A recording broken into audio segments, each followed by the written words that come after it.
Labas! Tai yra pirmasis mano video vlogas, be konkrečios temos. Sek apie mane. Per šį vlogą norėčiau papasakoti truputį apie save, taigi gal ir pradėsiu. Esu Gabrielė Kalvaitytė. Mėgstu sportuoti, kartais tai primirštu daryti, bet dažniausiai taip ir darau. Labai anksčiau tiksliau buvau knygų graužikė, dabar nė vienos knygos neperskaitau beveik.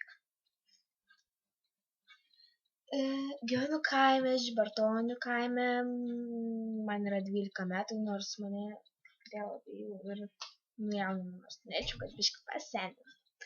Labai dažnai galvoju, kas galėjo įvykti vakar, kodėl aš nepadariau to, kodėl aš nepadariau ano.